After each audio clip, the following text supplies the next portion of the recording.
All right.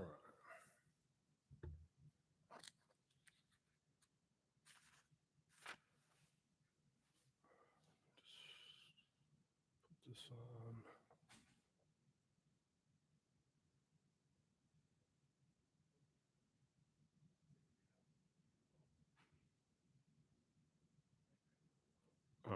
Bismillah walhamdulillah. والصلاة والسلام على رسول الله وعلى آله وأصحابه ومن والاه. So last week we had began reading from our book by Shaykh Abd al-Razzaq ibn al-Muhsin al-Badr, حفظه who is a scholar from Saudi, and he wrote a book called عشر قواعد في تزكية النفس. He wrote a book on 10 principles one can follow in one's seeking to purify one's own soul and تزكية النفس. And so I'm going to just briefly pick up from where we left off.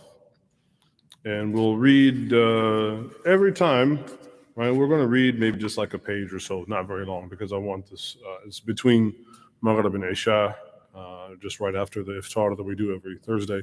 And so I don't want it to be too long to overburden people, but inshallah we'll read just from a page or two from this to give us an idea. So the Shaykh, hafidhahullah, had gone into discussing the soul and letting us know that, the soul has what it is. It will be kind of what it will incline to. Either we will be, as he notes in the chapter Surah Al-Shams, right? قَدْ أَفْلَحَ مَنْ زَكَّاهَا وَقَدْ خَابَ مَنْ دَسَّاهَا. And so he relates that the soul and a person will be happy and they will be successful in this life and especially in the next if that person is one who has taken the steps to purify their soul, and of course that they will be humiliated if they are the kind of person that spends their life polluting their soul. And so picking up from where we had left off, he had mentioned what al-Nufus al-Sharifa, right, that the noble souls that have been honored, right, لا ترضى من الأشياء, they are not satisfied with just anything in life. Just no random thing is going to make them happy or satisfy them. لا ترضى من الأشياء إلا بالأعلاها. Unless the thing that they are pursuing itself is also what? Very high, very noble. I remember the other day, I came across an interview of an American musician, Bruce Hornsby. And what was interesting in his interview, he had talked about the idea of elite pursuit. And again, this is a non-Muslim talking, but he said, don't let anyone make you feel that striving to be elite is an idea to dismiss. We live in this idea of this day now where, people have all these issues with elitism. And so we have to remember to separate the ism, right, from that which is good. So to be elite is a good thing. Elitism is something blameworthy, right? We said, so don't let people allow you to be, or allow them to conflate one for the other, that there can be no lofty pursuit, there could be no pursuit of things in life that are high level, right? Otherwise you are being an elitist. Don't fall for this okie doke. He said, well, the pursuit of high level ability and knowledge is an extremely worthwhile endeavor, creating much satisfaction and fulfillment during one life you have to live. Again, this was a non-Muslim who was talking, and yet what they're saying coincides with the book and the Sunnah and what the Shaykh is saying here. So he said, وَالنُّفُوسُ الشَّرِيفَةُ لَا تَرْضَى مِنَ الْأَشْيَاءِ إِلَّا بِأَعْلَالِهَا. Right, that the soul that has been ennobled, it will not be satisfied unless the thing that it pursues is in itself of something high and noble. وَأَفْضَلِهَا وَأَحْمَدِهَا عَاقِبَةً. Right, and that the things that it pursues, it wants them to have merit in that the thing that it wants to pursue is praiseworthy in and of itself, right? As an outcome. وَالنَّفُسُ الدَّنِيئَةُ, right? And therefore also the lowly soul, right? It is what تحوم حول الدناءات. Unfortunately, the soul that has become polluted, the soul that has become exposed to those things that that degrade it and kind of soil it, right? Then that's kind of like what will become appealing to it. وَتَقِيُ عَلَيْهَا كَمَا يَقِيعُ الذُّبُوبُ عَلَى الْأَقْدَارِ. And he mentions that that's why we see, for instance, the soul that is dani'a, the lowly soul, is like the flies when we see them attracted to filth, right? Why is it that you always see flies landing on poop or landing on dirt, right? Because that is what the fly is attracted to. So that's kind of like the soul that has become polluted. He says, فَالنَّفْسُ الشَّرِيفَةُ الْعَلِيَّةُ لَا تَرْيَ بِالظُّلْمِ. Also, what the noble soul is not one that will be happy or satisfied by the committing of oppression, whether that is against itself or anyone else. وَبِالْفَوَاحِشِ. It is not satiated by obscenity. وَلَا بِالسَّرَقَةِ. Nor will it participate in crime, as we said. Not the kind of soul that says, well, the ends justify the means. I'm stealing, but it's for this or that cause, right? وَالْخِيَانَةِ. Nor will it participate in betrayal. And then he said something beautiful. He said, لَأَنَّهَا النُّفُسُ الشَّرِيفَةُ, right? That's because the noble soul, right, is what أَكْبَرْ مِنْ ذَلِكَ وَأَجَلْ. Because the soul that is مطمئنة, the soul that is happy and satiated by pursuing those things in this life that will be pleasing to Allah, it is too big, both for any of those disgusting things. It is also too beautiful.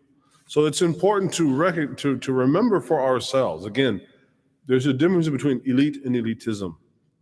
And so much of this fixation on physical beauty, right? Some people, alhamdulillah, Allah has made them where they have great physical beauty, some not. This overfixation on physical beauty has caused people to go astray. And so what we want to remember is that there is also an internal beauty or a beauty of the soul that is engaged in doing righteous things and things that are beautiful and pleasing to Allah.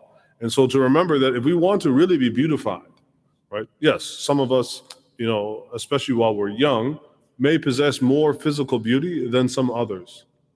But as we all know, you get a little older and some of your physical beauty will eventually start to go away. That's from a shab, that's from youth, But we can sometimes see, that's why sometimes one of the most beautiful people in the world can be like our grandmother. Why? She's very old. By the time most of us meet when we're born and we meet our grandmother, she's very old in her life. And so when we see pictures of her when she was young and whatnot, we find it really curious because we're not accustomed to seeing our grandmother as a woman in the full flower of her physical beauty. And yet, often one of the most beautiful people in our life will be our grandmother, who is, again, no longer at the height of their physical beauty. But why? Because their soul, they are kind, they are gentle, they are loving, they are generous, right? And so these actions and these qualities is what makes them beautiful. So the Shaykh says, لِأَنَّهَا أَكْبَرُ مِنْ ذَلِكَ وَأَجَلْ.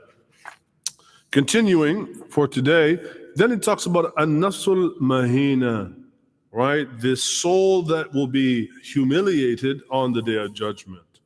Al-Hani'a, Al-Haqira, right? The soul that is vile, right? It means it's been defiled, particularly through the habitual committing of sins. Wal-Khasisa, right? And that will be despicable, right? Because is what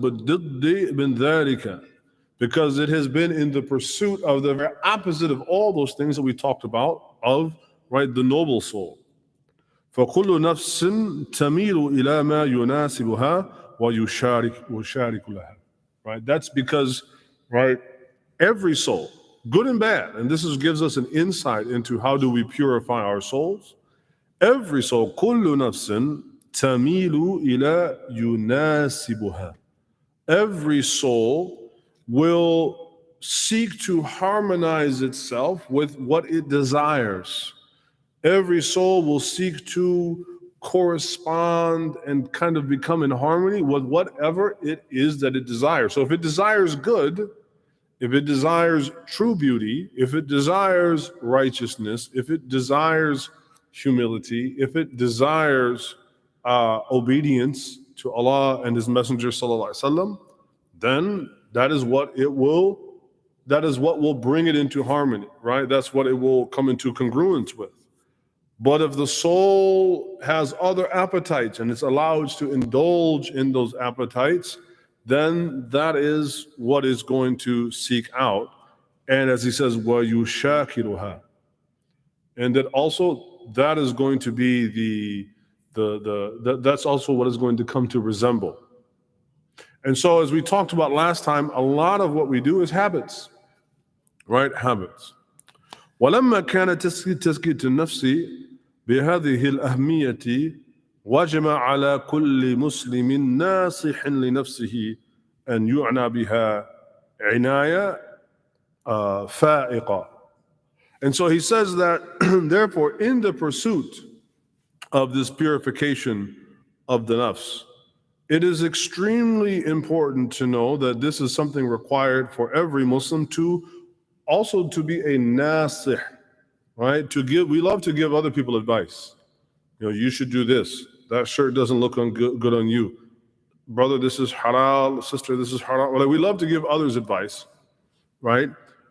But we have to also make sure that we give ourselves good advice. واجب على كل مسلم ناصح لنفسه. We should give ourselves good advice. أن يعنى بها عناية فائقة. Right? So that we take this very seriously, right? We should give ourselves the kind of advice that he describes as what inaya fa'iqa. It should disturb us, actually. The word inaya here means to actually disquiet or to disturb, meaning that we can't always be comfortable. As I said before, one of the enemies of the nafs is comfort. And so, of course, we all like to hear nice things about ourselves. But if we're going to truly, nuzakki anfusana, if we're going to truthfully purify ourselves, then that means that we have to be willing to accept some criticism. And that means, one, we should be very critical of ourselves. وأن يجاهد نفسه في حياته على تحقيق هذه الغاية. And therefore, right, also that we should strive, every person, every soul should strive in his or her life on the realization of what this goal is, right? This praiseworthy goal, what he calls هذه الغاية الحميدة. And then he says what? لا يفلح في دنياه وأخراه. Right? That goal is what will then truthfully allow us to live a good life, but also allow us to have a good hereafter. وَيَعْنَمَا بِالسَّعَادَةِ. Right? And then also that is what is going to give us the true happiness. وَيَنْعَمَا بِالسَّعَادَةِ الْحَقِيقَةِ or حَقِيقِيَّة. That is what is going to allow us to have real true happiness. فإن للنفس على المسلم حقا كما قال رسول الله صلى الله عليه وسلم وإن لنفسك عليك حقا.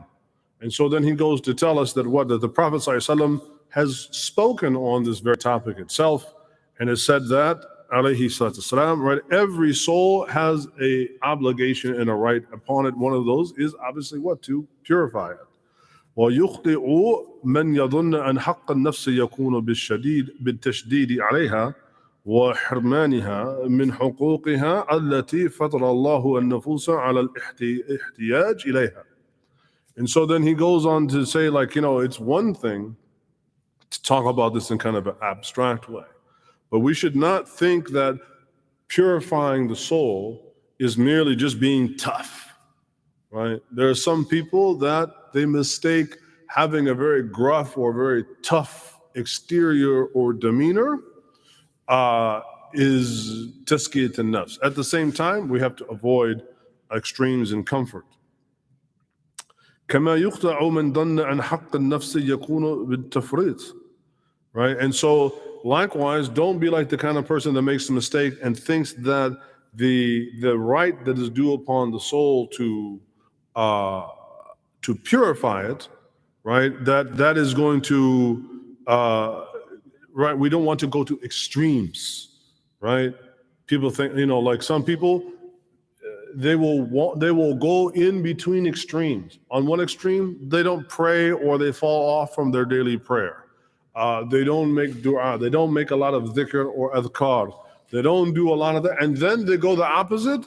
They're gonna fast every day. They're gonna pray every day. They're gonna, and then they jump on people, especially other people, and start telling them their business.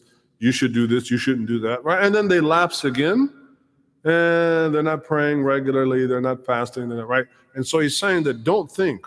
He said, كما يخطأ من يظن أن حق النفس يكون بالتفريط. Right? Don't fall into doing extremes. وإحمال سياستها. Right? And also don't neglect those basic things. Sometimes we think that in order to make a tazkiyah or to purify our souls, we look for all of these other, I don't know, we're always, people ask, what's the dua I need to make for this? What's the ayah I should say for that? This is not really how it works, right? Yes, there are definitely there are ad'iyat and adhkar that the Prophet ﷺ made for certain things or at certain times, and of course we follow those, but it's a complete system. Al-yawma akmaltu lakum dinakum, right? As Allah said, on this day I've completed for you your religion. It's a complete system. And so what we need is to be dawam, right? To be consistent in our practice, right? وَتَرَكَ مُنْغَسَمًا, right? And that we cannot expect great results that if at the same time we don't leave off immersing our soul in things that pollute it. وَتَرَكُهَا مُنْغَسَمَةً fi shahwatiha, right? Don't abandon your soul to be stuck in the mud, right? To be stuck in vile things, and then expect that one little dua or that one little, you get out your dhikr beads and you start. Don't expect, right? It's an entire practice, right? وَنَحْوِ ذَلِكَ. And so it was حيث أن تكون تزكية النفس بمثل ذلك بل تزكية النفس تكون بالمسالك الشرعية. He said, and so don't think that purifying the soul is just simply a matter of talking about it, but rather it is what بالمسالك الشرعية. It is to take the path of everything in the Sharia.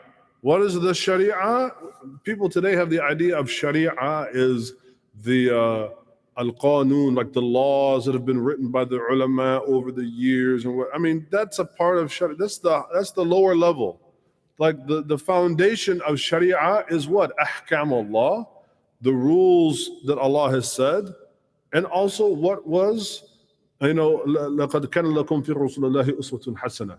It is also in the uswa and the sunnah, in the af'al, in the a'mal, in the aqwal of the Prophet ﷺ. Right, in his deeds, in his actions, in his statements, all of it put together, هذه الشريعة. So he says that if you really want to get down to the business of trying to purify your soul, you're going to have to actually learn your religion. Not because you came from a certain country, or your dad was a Muslim, or your mom was a Muslim, or I love the fact my grandpa was a sheikh. Who cares if your grandpa was a sheikh? That doesn't mean, وَإِنْ كَانَ جَدُّكَ وَالشَّيْخًا. Who cares if your grandpa was a sheikh? Are you a sheikh? Are you متعلم بالدين? Are you a person who is educated in their religion? So you have to learn your religion, especially if you want to accomplish this. He says, what bit tawassut. Also to be right a person in the middle ground, right? As-sirat al-mustaqim, right? Al-ummat al-wusta, right? At-tawassut. Be grounded and be in the middle of your practice, right? Instead of going between not praying and then praying all the time and then not praying and then praying all the right. Why don't you just focus on praying this would be better for you to pray every day and to become consistent in that and grow that over time, right? Stop looking for these sort of magic silver bullet solutions to your deen. So what? وَبِالتَّوَسُّطِ وَالْإِعْتِدَالِ. Also, right, to be, i'tidal is from, related to the word adal, right? Be just. Justice to what? Be consistent, right? So at-tawassut wal-i'tidal, right? Be consistent and be straightforward in your practice, right? Also, be educated and learn what your religion is if you really have a hope to purify your soul. Wala ifrat, right? Not through temporary extreme measures. I'm gonna give $1,000 in sadaqah. I'm gonna pray tahajjud. I'm gonna write. These things are fine to do, but if you're doing them as one-off in extremes and then go back to ma'asiyah, go back to disobedience, or go back to not being consistent, as Allah Ta'ala has said fi hadith Qudsi and one of the holy narrations, right? ما أحب إلي عبدي بشيء ما افترضت عليه. Right? That Allah Ta'ala has said, what? No, that my slave will not become more beloved to me.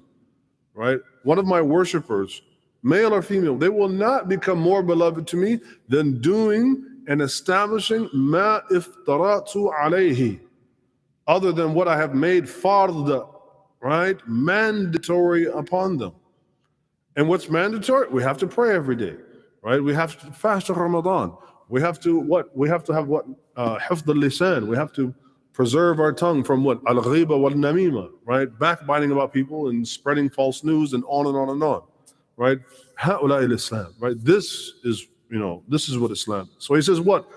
Fala ifrat wala tafrit, right? Neither do we want to be extreme on one hand, but we also don't want to be negligent.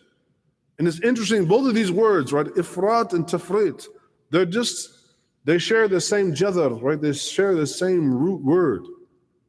They share the same root word. بل بلزوم هدي محمد صلى الله عليه وسلم, right? Rather that you develop a sense of internal necessity to follow the Prophet sallallahu alaihi wasallam. Follow him fi a'malihi, right? Follow him in his deeds, in his beliefs, in his practices, right? How did the Prophet ﷺ, what was the week like for the Prophet? Like, what was a week like for him? Most of us probably can't tell you what it was. Go learn that. Go study that. What was his day and his night? Actually, Imam al-Suyuti, rahimahullah, wrote a great book about what? The day and the night of the Prophet ﷺ to give us an idea. It's a collection of ahadith, a collection of statements of the Prophet ﷺ that discuss what he did in the daytime and what he did in the night. Right, so that we are bayna ifrat wa tafrit. Like we are neither on the side of extreme or on the side of negligence. And he says, wa najhihi, right? Wa najhi minhaj, wa najhi. We want to know, like, what was his methodology? How did the Prophet ﷺ, how did he conduct himself in his affairs? Wa najhi al-qawi. So we'll stop there, right?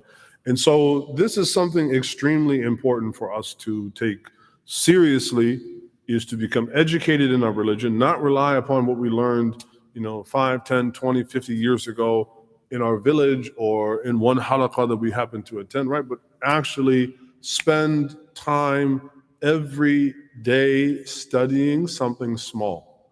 A friend of mine I'll end with this. A friend of mine sent me an article today, and it was talking about, the kind of like slow decline of higher education in the world. It's talking about here in the West, like in America, but in the world. And part of this has been due to the development of technology, where now all information is available, right? If you want to know about neuroscience, you can go on Google and YouTube, and you can probably acquire the same knowledge that a person would if they went to Harvard Medical School. You want to become a lawyer, you can go on, you can learn everything about law. If you want to become a biologist, you can learn everything about biology.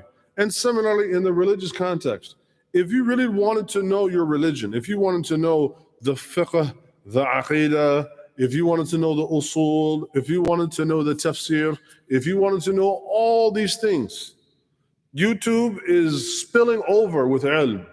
The problem is, it's not really ilm because it has now been reduced to khabar. it has been reduced to information. And so take time to regularly, diligently study and seek out a teacher. If you don't live around somebody, right?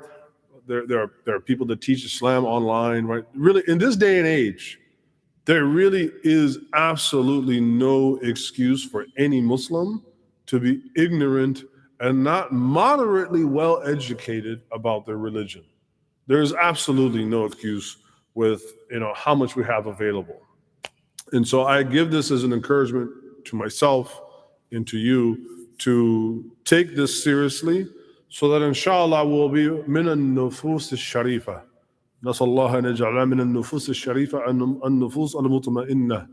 We ask Allah Ta'ala to make us from amongst those souls that He will honor on the day of judgment, بكفارة الذنوب, right, of having forgiven them of their sins with دخول الجنة, inshallah, with admittance to paradise. وصلوات الله تعالى على النبي الكريم وعلى آله وأصحابه أجمعين والحمد لله رب العالمين. جزاكم الله خيرا. السلام عليكم.